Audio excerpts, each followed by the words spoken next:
Film की शुरुआत होती है एक माँ और बेटी को दिखाते हुए। माँ का नाम है योशी और बेटी का नाम है मे। मे अभी छोटी है, स्कूल नहीं जाती और रोज कुछ बच्चे उसके साथ खेलने के लिए आते हैं। ऐसे ही एक दिन जब मे के साथ कुछ और बच्चे खेलने के लिए आते हैं तो योशी को एक काम याद आ जाता है और वो पूरा घर अच्छी तरह चेक करने के बाद उस काम करने के लिए निकल जाती है। लेकिन जब वो घर वापस आती है तो उसे घर पे कोई बच्चा दिखाई नहीं देता, यहाँ तक कि मैं भी नहीं। कुछ देर तक तो उसे लगता है कि वो अपने दोस्तों के साथ खेल रही होगी या उनके घर चली गई होगी। लेकिन जब ज्यादा टाइम गुजर जाता है तो वो पता करती है। बच्चे बताते हैं कि मैं तो उन्हें काफी देर तक नहीं मिली थी। ये खबर सुनकर वो बहुत ही ज्यादा पैनिक हो जाती है और हर जगह मे को ढूंढने के बाद वो अपने हस्बैंड को कॉल कर देती है कि मे गायब हो गई है। इस टाइम तक पुलिस भी उसके घर आ गई थी और उसने मे की कंप्लेन भी कर ली थी।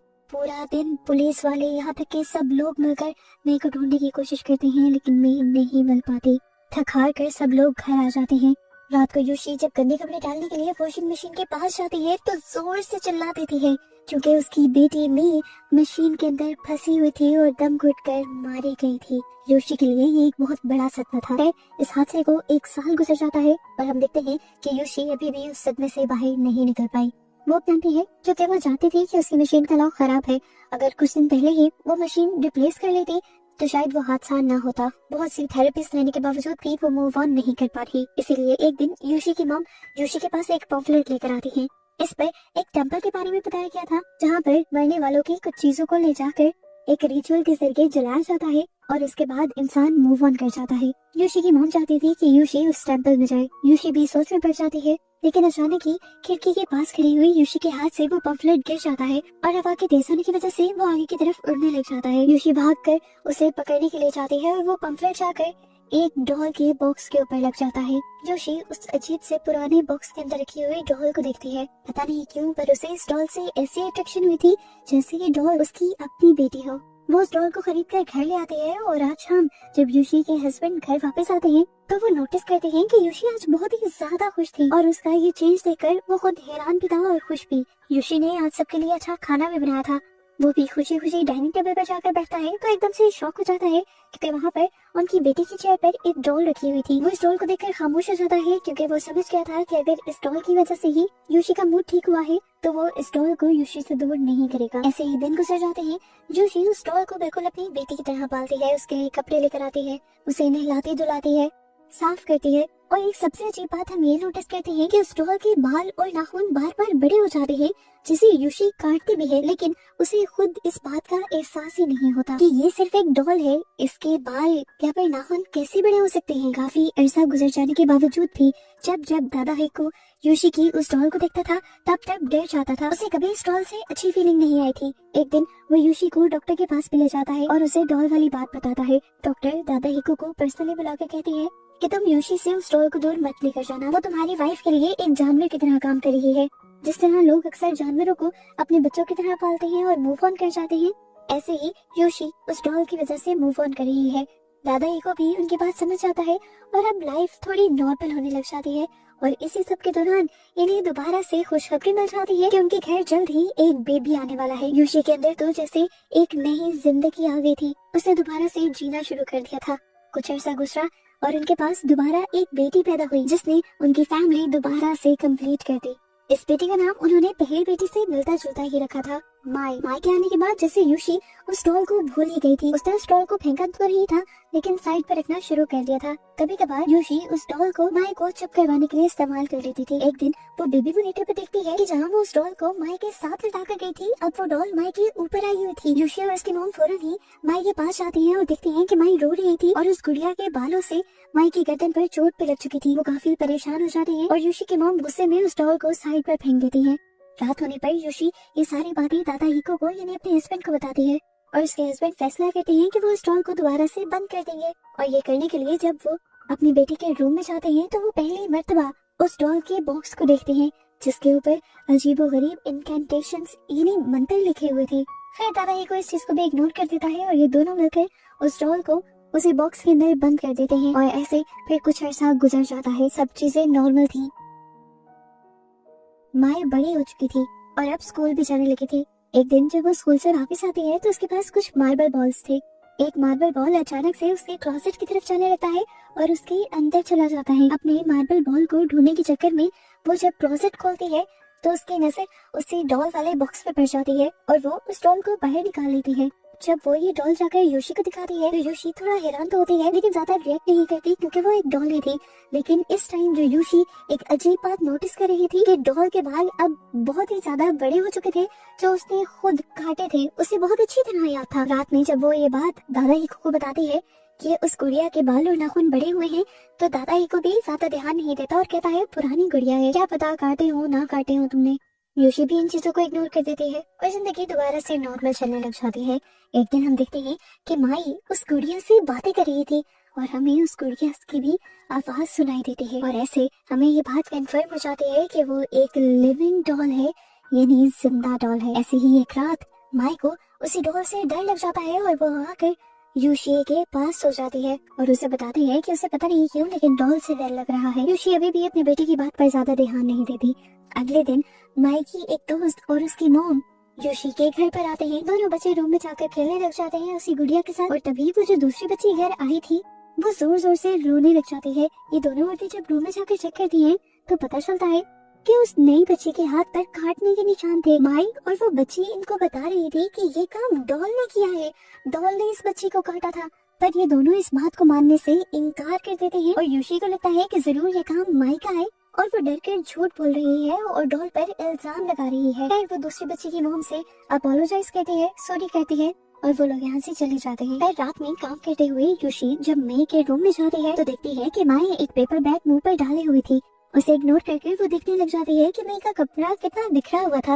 वो जब कमरा समेटने लगी तो उसे बहुत ही ज्यादा गुस्सा आया क्योंकि माई ने अपनी बड़ी बेटी की सारी पिक्चर्स को काट दिया था। बहुत सारी फैमिली पिक्चर्स उसने खराब कर दी थी और ये देखकर योशी को गुस्सा आ गया। माई को डांटने के लिए उसने माई के सर से पेपर बैग उठाया तो देखा कि वहाँ पर वो डॉल बैठी हुई थी और माई तो पीछे से आ रही थी। आज के दिन का ये दूसरा हादसा था।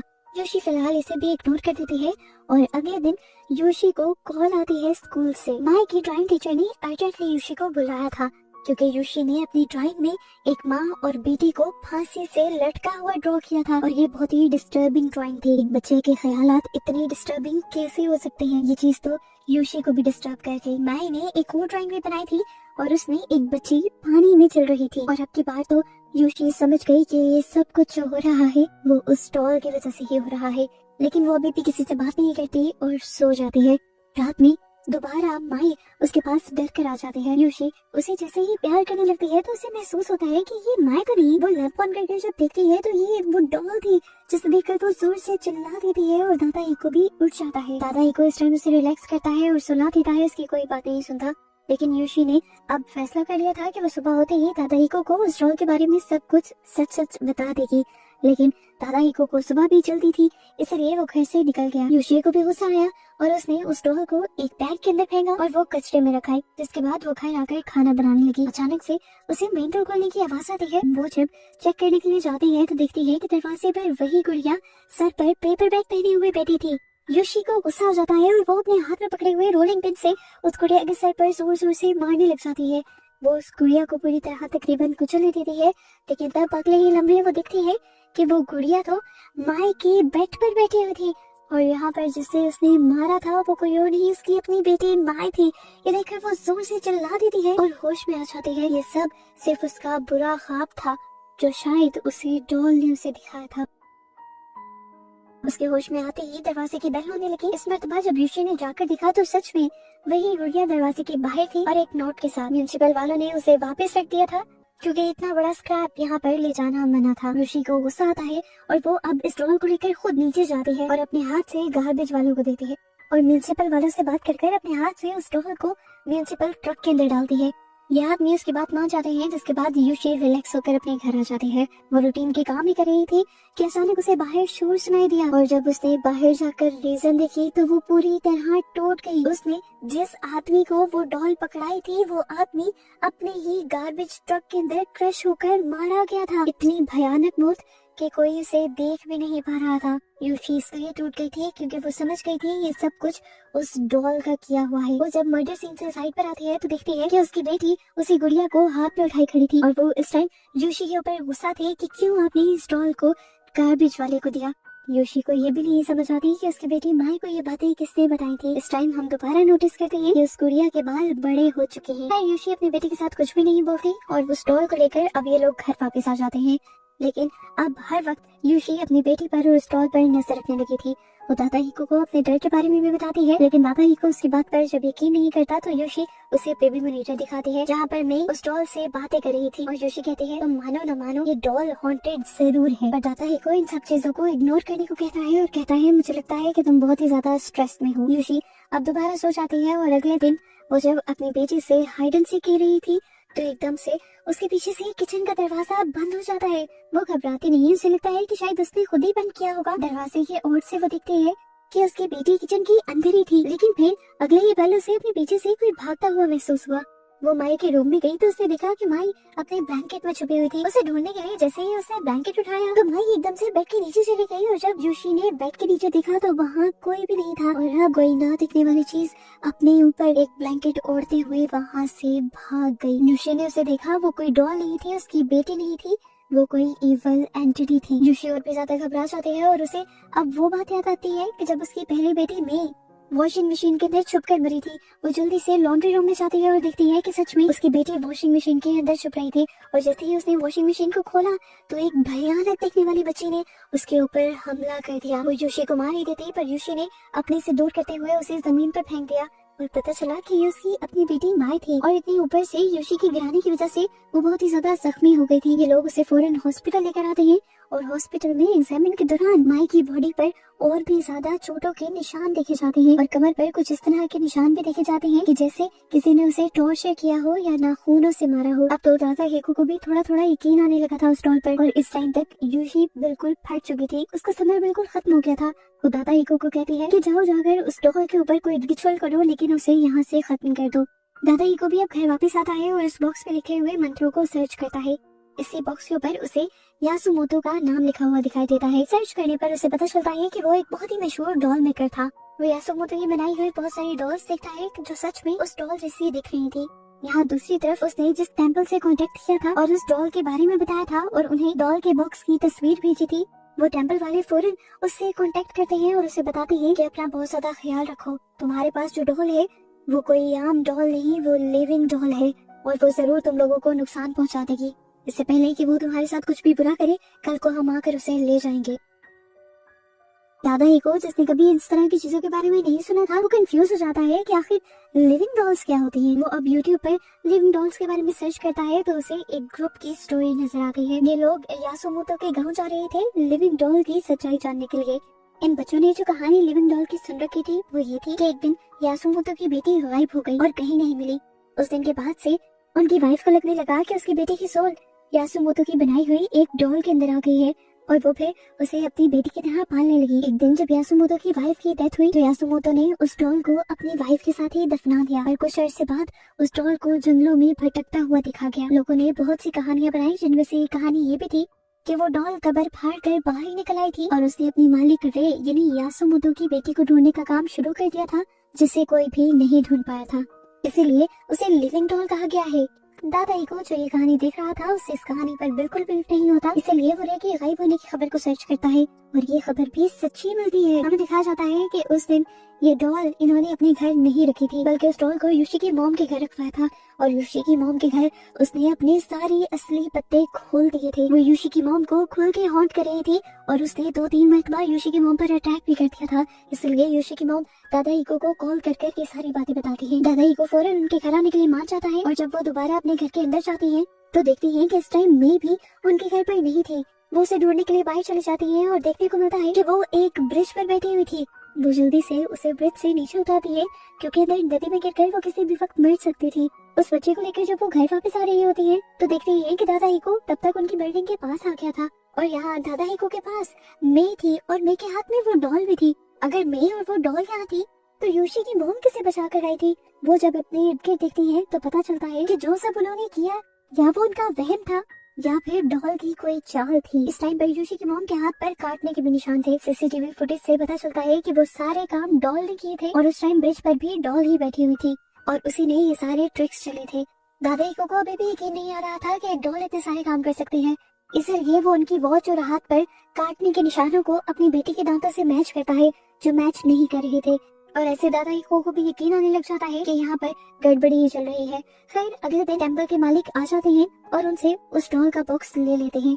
डॉल को वो एक सफेद कपड़े में बांध कर यहाँ पर रिचुअल करने लग जाते हैं, जिसके बाद उसे और बहुत सारी डॉल्स के साथ रखकर जला दिया जाता है। लेकिन यहाँ हमें इन प्रीस्ट की हकीकत पता चलती है कि उन्होंने असल में असली गुड़िया को नहीं जलाया था, क्योंकि वो गुड़िया इंटीक पीस थी और उसके बहुत सारे पैसे मिल सकते थे।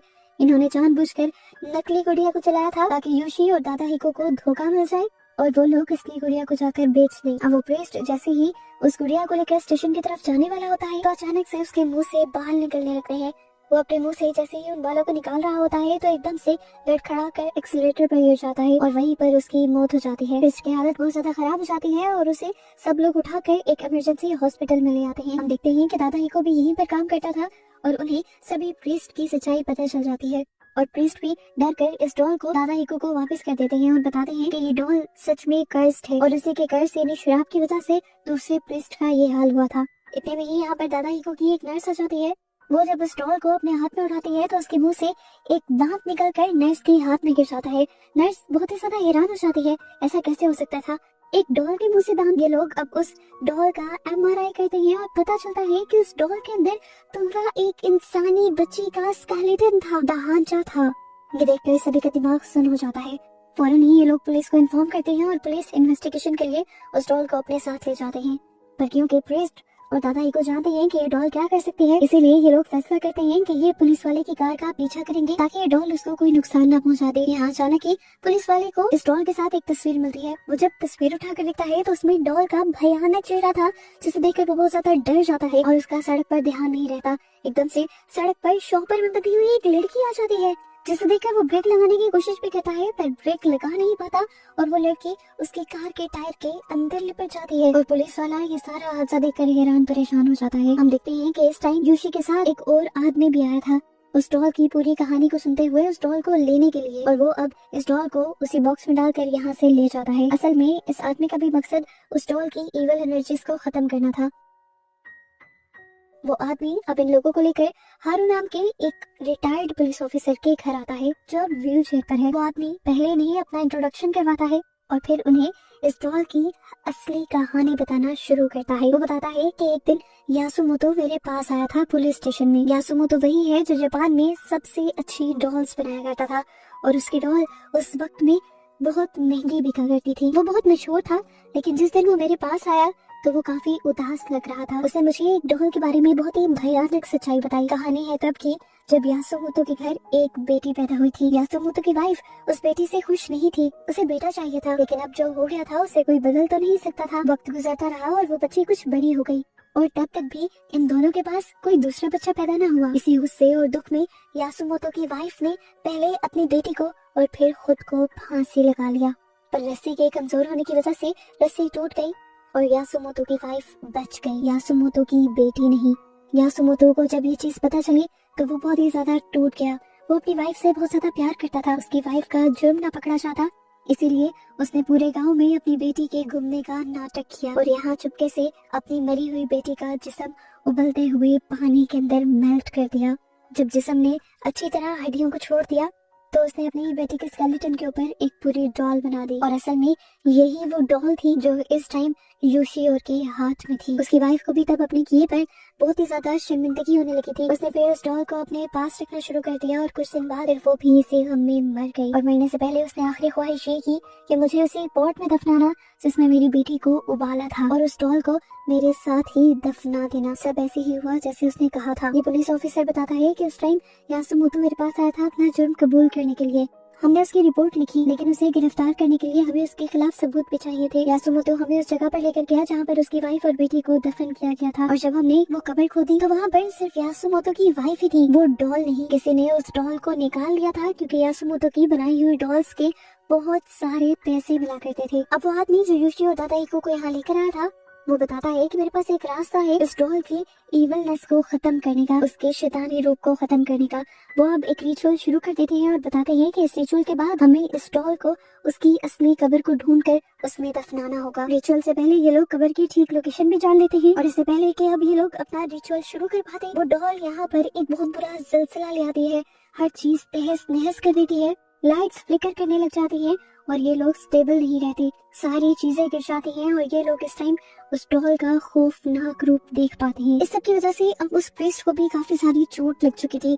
वो प्रीस्ट अब हिम्मत करता है और इस डॉल के ऊपर होली वाटर डालकर उसे रिलैक्स कर देता है और फिर ये लोग अपना रिचुअल पूरा करते हैं। क्योंकि उस प्रीस्ट को चोट लगी हुई थी, अब वो तो आगे जा नहीं सकता था, इसीलिए आगे का काम वो यूशी और दादा हिको के जिम्मे लगा देता है, उस डॉल को उस गड्ढे वाली कब्र में डालने का। ये लोग अब सही जगह पर पहुंच जाते हैं। दादा ही को उस कब्र का लीड उठाता है और यूशी उसके अंदर उस डॉल को डालती है, लेकिन उस दौरान उसकी बड़ी बेटी की पिक्चर भी उसी के अंदर गिर जाती है और ये देखकर उसे बहुत ज्यादा गुस्सा आता है।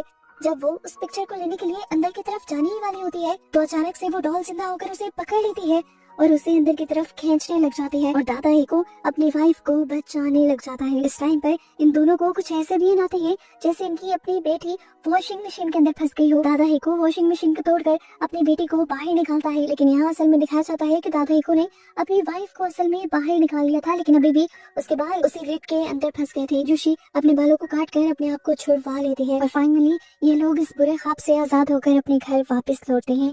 अब इनकी लाइफ काफी ज्यादा नॉर्मल हो चुकी थी। कुछ अर्सा गुजरता है और हम देखते हैं कि वो प्रीस्ट जिसने वो सारे रिचुअल किया था वो यूशी और दादा हिको से मिलने के लिए आया था। यहाँ पर यूशी की मॉम उस प्रीस्ट को एक फुटेज दिखाती है उस बेबी मॉनिटर की, जिसमें साफ नजर आ रहा था कि मैं उस डॉल से बात कर रही है।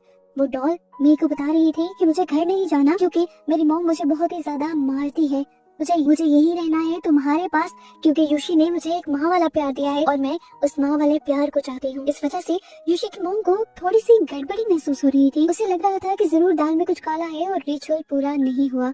यहाँ पर हमें एक बहुत बड़ा ट्विस्ट रिवील होता है कि असल में यूशी और दादा हिको की असली बेटी आज भी यूशी के मॉम के पास थी। दादा हिको और यूशी तो आज तक उसे वापस लेने ही नहीं आए थे जब से वो आइलैंड से वापस आए थे। यहाँ तक कि यूशी की मॉम का उनसे कांटेक्ट भी नहीं हो रहा था, इसीलिए उसने प्रीस्ट से कांटेक्ट किया था, हमें दिखाया जाता है। लेकिन यहाँ दूसरी तरफ हम देखते हैं कि यूशी और दादा हिको बड़ी अच्छी से अपनी नॉर्मल लाइफ गुजार रहे थे और अपनी बेटी को भी साथ साथ लिए घूम रहे थे, लेकिन ये नहीं जानते थे कि जिसको ये लोग साथ साथ लिए घूम रहे हैं वो उनकी असल बेटी नहीं है, वो असल में वही ईवल डॉल है जिसे ये लोग उस गड्ढे से निकाल कर असल में ले आए थे। उस टाइम उस डॉल ने दादा हिको के साथ साथ यूशी को भी पोसेस कर लिया था और इस वजह से वो डॉल इनके साथ आ गई थी। डॉल ने अपना कहा पूरा किया था, उसे माँ का प्यार चाहिए था और अब वो यूशी के साथ रहकर उसका प्यार ले रही थी, जबकि यूशी की अपनी बेटी अपनी माँ के प्यार को तरस रही थी।